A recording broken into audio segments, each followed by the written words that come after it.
সময় দেয়নি। সম্মানিত সভাপতি, সুপ্রিয় সঞ্চালক এবং শ্রদ্ধাভাজন শিক্ষক মন্ডলী, আমরা দেখছি বঙ্গবন্ধুর কন্যা শেখ হাসিনার নেতৃত্বে যখন বাংলাদেশ এগিয়ে যাচ্ছে, শিক্ষা প্রতিষ্ঠানগুলোতে শিক্ষার পরিবেশ বিরাজ করছে, সকল শিক্ষা প্রতিষ্ঠানে ভর্তি প্রক্রিয়া শেষ হওয়ার পথে এবং ঢাকা বিশ্ববিদ্যালয় একটি নতুন ইতিহাস সৃষ্টি করতে যাচ্ছে। 1 জুলাই থেকে নিয়মিত সেশনে ঢাকা বিশ্ববিদ্যালয় প্রথম বর্ষের ক্লাস শুরু করবে। এরূপ একটি বাস্তবতায় আমাদের এই পথ রুদ্ধ করে দেওয়ার জন্যই এই প্রত্যয় নামক একটি যে অভিসন্ধিমূলক ব্যবস্থা দাঁড় করানো হচ্ছে, এটি শুধু প্রত্যাখ্যান নয়, আমরা মনে করি এটি সরকার, প্রজাতন্ত্র এবং সরকারকে এবং প্রজাতন্ত্রকে সেবাদানকারী প্রতিষ্ঠানের মাঝে সংকট সৃষ্টির একটা দূরভিসন্ধি। যারা এই ধরনের ব্যবস্থাপত্র নেওয়ার চেষ্টা করে, আমরা মনে করি সরকার তাদেরকে জবাবদিহিতার আওতায় নিয়ে আসবে। এটি প্রত্যাহার করবেন। পাশাপাশি একটি স্থায়ী সমাধান দরকার। জাতীয় পে কমিশনের মাধ্যমে আমরা বিশ্ববিদ্যালয়গুলো স্বতন্ত্র বেতন কাঠামো চাই, যে প্রত্যয়টি 2008 সালের জাতীয় নির্বাচনে আওয়ামী লীগের নেতৃত্বে এবং বঙ্গবন্ধুর কন্যা শেখ হাসিনার নেতৃত্বে আওয়ামী লীগের একটি কমিটমেন্ট ছিল। আমরা বারবার রাস্তায় দাঁড়াতে চাই না, কিন্তু একটি বিষয়ে যারা প্রত্যয় রচনা করেছেন তাদেরকে জানাতে চাই, আমরা প্রত্যয়ী। এই প্রত্যয় নামক এটি এই দুষ্ট ফটোকে না সরালে শিক্ষক সমিতি দাঁড়িয়েছে। যদি এই ব্যবস্থা অব্যাহত থাকে, আমাদের শিক্ষার্থীরা ক্ষতিগ্রস্ত হবে, তার অভিভাবক ক্ষতিগ্রস্ত হবে, শিক্ষা প্রতিষ্ঠান ক্ষতিগ্রস্ত হবে, সমাজ তবে রাষ্ট্র ক্ষতিগ্রস্ত হবে। আমরা কোনোভাবেই কোন ক্ষতিগ্রস্তের দায় আমরা নেব না।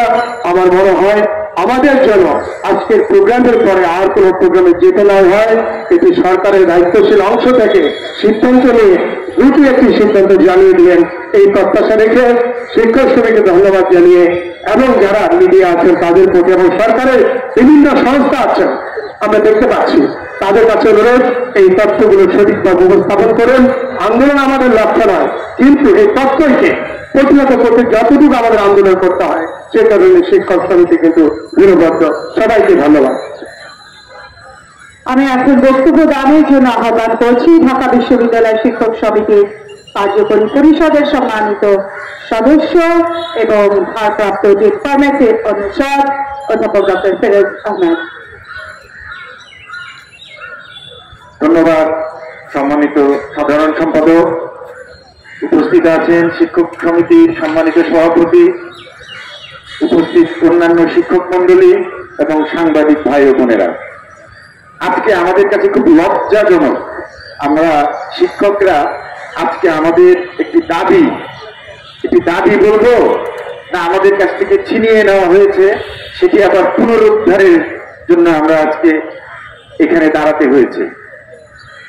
অন্যান্য পেশাজীবী যারা আছে, সরকারের যারা অন্যান্য প্রজাতন্ত্রের কর্মচারী, তারা প্রতিনিয়ত তাদের সুযোগ সুবিধা বাড়িয়ে নিচ্ছে, আর ঢাকা বিশ্ববিদ্যালয় সহ পাবলিক বিশ্ববিদ্যালয়ের শিক্ষক সমিতির শিক্ষকরা আমাদের সুযোগ সুবিধা কর্তন করা হচ্ছে, সেটিকে আবার পুনরুদ্ধারের জন্য আজকে আমাদের আন্দোলন, আজকে আমাদের মানববন্ধন, পরবর্তীতে আমাদের কর্মসূচি ঘোষণা করা হয়েছে।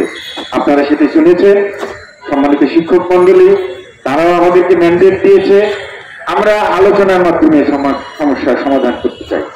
এটি আমরা সরকারের কাছে বিনীত আকুল আবেদন জানাবো, আলোচনার মাধ্যমে অতি দ্রুত আপনারা এই প্রত্যয় স্কিমটি বাতিল করুন। আমরা আরো বলতে চাই, অন্যান্য যে স্কিমগুলো আছে, সুরক্ষা, প্রবাস বা সমতা, সেগুলোর ব্যাপারে আমাদের কোনো কথা নেই। আমরা সর্বজনীন পেনশন স্কিমের প্রত্যয় পাবলিক বিশ্ববিদ্যালয়ের শিক্ষকদের অন্তর্ভুক্তি কোনোভাবেই মেনে নেব না এবং এটি বাতিল করার জন্য আমরা আহ্বান জানাচ্ছি।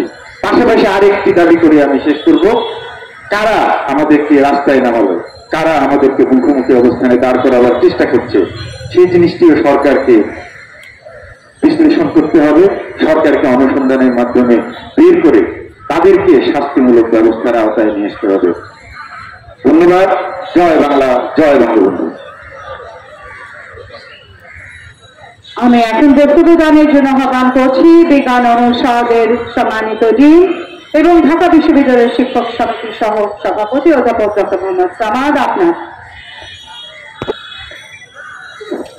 আজকের এই মানববন্ধনের সম্মানিত সভাপতি এবং সঞ্চালক সহ শিক্ষক সমিতি কার্যকর পরিষদের সম্মানিত সদস্যবৃন্দ, উপস্থিত সম্মানিত শিক্ষক মন্ডলী ও সাংবাদিক বৃন্দ, সবাইকে আজকের এই সময়ে আমি শুভেচ্ছা জানাচ্ছি।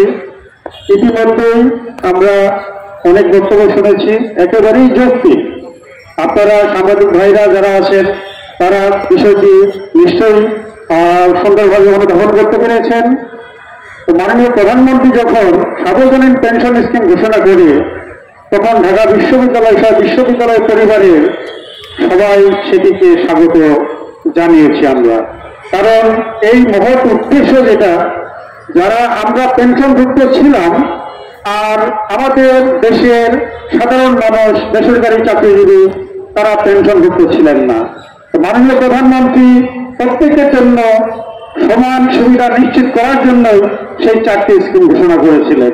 সুতরাং এর মাধ্যমে দেশের প্রত্যেকটি লোক একটা নিরাপত্তা বলে এসেছিল।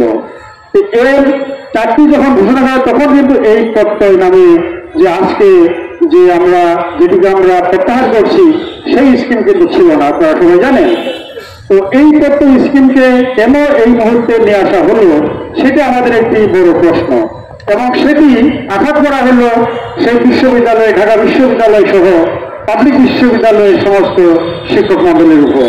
সুতরাং আমার পূর্ববর্তী বক্তা ফিরোজ যে কথাটি বললেন, এর পিছনে কোনো চক্রান্ত আছে কিনা, বিশ্ববিদ্যালয়কে অস্থিতিশীল করার কোনো ষড়যন্ত্র আছে কিনা, এই সমস্ত বিষয়গুলি আমাদের কিন্তু ভাববার সময় এসছে।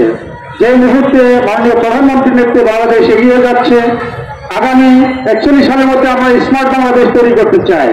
এই স্মার্ট বাংলাদেশের নাগরিক কারা তৈরি করবে? It is my question. এই স্মার্ট বাংলাদেশ কারা গঠন করবে, কাদের মাধ্যমে স্মার্ট বাংলাদেশ তৈরি হবে, সেই প্রশ্নটি আমার। এই ক্ষেত্রে যদি বিশ্ববিদ্যালয় শিক্ষকদের এইভাবে ক্লাসরুম, গবেষণা সবকিছু বাইরে নিয়ে আমাদের রাস্তায় দাঁড় করিয়ে দেওয়া হয়, তাহলে আমরা কতটুকু কাজ আমরা গভীর মনোযোগ দিয়ে সেই কাজটুকু আমরা করতে পারবো, সেটিও আমাদের কাছে একটা প্রশ্ন। আমরা যে মুহূর্তে বর্তমান উপাচার্য অধ্যাপক ডক্টর এস.এম. মাসুদ কামাল স্যারের নেতৃত্বে আমরা academic master plan, master plan, গবেষণা, একাডেমিক এক্সেলেন্স ইত্যাদি বিষয়ে আমরা একেবারে সবাই যেখানে গভীর মনোযোগের সাথে কাজ করছি, কিভাবে ঢাকা বিশ্ববিদ্যালয়ের র্যাঙ্কিংকে আরো ঘরে উঠানো যায় সেই নিয়ে আমরা এখন মগ্ন। আমরা আমাদের সর্বোচ্চ প্রচেষ্টা অব্যাহত রেখেছি। সেই মুহূর্তে এমন একটি আঘাত আমাদেরকে করা হবে, সেটি আমরা কোনোভাবেই আমরা চিন্তা করি নাই, কল্পনা করি নাই। সুতরাং আমরা খুব বেশি কথা বলতে চাই না। আমাদেরকে এইভাবে রাস্তায় নামিয়ে কিভাবে আনা হলো সেই বিষয়টি নিশ্চয় খতিয়ে দেখা দরকার।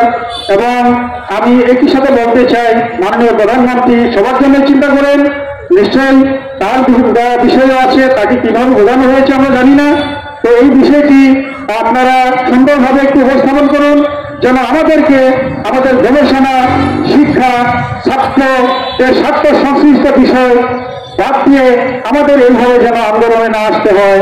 এটি আমাদের জন্য, আমাদের মনে করি জাতির জন্য অত্যন্ত দুঃখজনক এবং কলঙ্কজনক। এই ধরনের কলঙ্কজনক কাজ আর ভবিষ্যতে হবে না। আমাদেরকে এইভাবে রাস্তায় আসতে হবে না, সেই আশাবাদ ব্যক্ত করে মাননীয় প্রধানমন্ত্রীকে বিনীতভাবে আমরা অনুরোধ জানাই, আমরা ঢাকা বিশ্ববিদ্যালয় সহ বিশ্ববিদ্যালয়ের শিক্ষক সবাই আপনার সাথে আছে। আগামী দিনে আপনার যে স্বপ্ন, সেই স্বপ্ন বাস্তবায়নে আমরা দৃঢ়ভাবে প্রতিজ্ঞ এবং আমরা আমাদের কার্যক্রম চালিয়ে যাচ্ছি। সুতরাং আশা করি আমাদের এই যে এটা একেবারেই দাবি নয়, ইতিমধ্যেই ডক্টর রহিম সহ অন্যরা বলেছেন এটি আমাদের কোনো দাবি নয়। আমরা কোনো দাবি নিয়ে কখনো রাস্তায় নামিনি। আমাদেরকে কেন বারবার এভাবে নামানো হচ্ছে, সুতরাং সেটি আপনাদেরকে ভাবতে হবে, জাতিকে ভাবতে হবে। আমি আর খুব বেশি করে বলছি না। আমরা আশা করি আজকের এই যে আমাদের মানববন্ধন, এই মানববন্ধনের মাধ্যমেই আমাদের যে দাবি, এই একেবারে অযৌক্তিকভাবে চাপিয়ে দেওয়া প্রত্যয়, সেটি প্রত্যাহার হবে এবং আগের যে ব্যবস্থা সেই ব্যবস্থায় আমরা থাকবো, সেই আশাবাদ ব্যক্ত করে আপনাদের সবাইকে ধন্যবাদ জানিয়ে আমার বক্তব্য শেষ করলাম। জয় বাংলা, জয় বঙ্গবন্ধু।